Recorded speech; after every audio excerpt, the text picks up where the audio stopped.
हम आराध्य देव पर संशय न कर लें कि ऐसा क्यों। अनंत जन्मों में ऐसे हमारे दुष्कृत हुए हैं जिन्हें हम अधर्माचरण कहते हैं, पाप कहते हैं, कि अगर हमको प्रभु की शरण ना मिलती और फिर भोगना पड़ता तो हम पूरा हिसाब कभी नहीं भोग सकते थे। प्रभु की शरण में है तो इसलिए बहुत कम करके हमें विपत्ति, दुख, संकट आदि जो प्राप्त हो रहे हैं उनमें भी कुम्हार की मटकी की तरह ऊपर से पीट रहे हैं पर अंदर से पूरा हाथ का सपोर्ट दिए हुए हैं। हमारे जीवन में यदि हम शरणागत हैं हृदय से, तो जो भी घटना, परिस्थिति, संकट, विपत्ति आती है हमें निराश नहीं होना। जितनी श्वासें हैं हर कष्ट सहते हुए प्रियाजू के चरणों में समर्पित करना, इसका निश्चित फल होगा प्रियालाल की प्राप्ति। ये आसुरी बुद्धि हमें प्रभु के शरणागत होने में बाधा पहुंचाती है।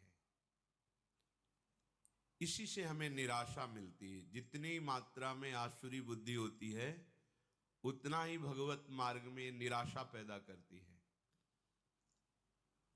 और जिनके संपूर्णतया आसुरी बुद्धि का ही प्रकाश होता है उनको तो मार्ग ही समझ में नहीं आता है। आनंद का मार्ग भी उन्हें महान क्लेश और अशांति का मार्ग लगता है। किसी विपत्ति घटना में बहुत बड़ा मंगल विधान प्रभु का छुपा होता है।